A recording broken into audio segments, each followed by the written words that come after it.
ഞങ്ങൾ ശ്രീകാർത്തികയും ശ്രീദേവിനെ കൂട്ടിയിട്ട് ഒന്ന് വെക്കേഷൻ ആയിക്കൊണ്ട് കോവളം വരെ വന്നിരിക്കുകയാണ്. ഇത് കോവളത്തുള്ള ലൈറ്റ് ഹൗസാണ് കേട്ടോ.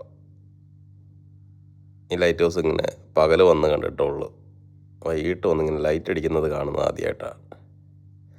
അന്നൊക്കെ ബീച്ചിൽ വരുമ്പോൾ ഇങ്ങനെ എല്ലാവരും ചൂണ്ടിക്കാണിച്ച് തരും, ആ കാണുന്ന ലൈറ്റ് ഹൗസാണ് കേട്ടോ, ആ കാണുന്ന ലൈറ്റ് ഹൗസാണെന്ന്. പക്ഷേ ഈ ലൈറ്റ് ഇങ്ങനെ അടിക്കുന്നത് ആദ്യമായിട്ട് കാണുകയാണ്.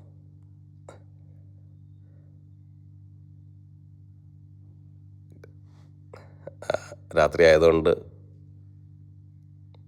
ഈ തിരയൊക്കെ ഇങ്ങനെ വരുന്നതൊക്കെ കാണാൻ പ്രത്യേക വേറൊരു രസമാണ് കേട്ടെ. പിന്നെ നമുക്ക് വൈകിട്ട് അവിടെ ഇറങ്ങാൻ പറ്റാത്തതുകൊണ്ട് നമ്മൾ ഇറങ്ങുന്നില്ല. ഇനി രാവിലെ വന്നിട്ട് കുളിക്കാമെന്ന് വെച്ചിട്ടാണ് ഞങ്ങൾ ഇരിക്കുന്നത്. ഈ ബീച്ചിൻ്റെ അവിടെ തന്നെ നടന്നു പോകാനുള്ള ഒരു ദൂരത്താണ് ഞങ്ങൾ സ്റ്റേ ചെയ്തിരിക്കുന്നത്.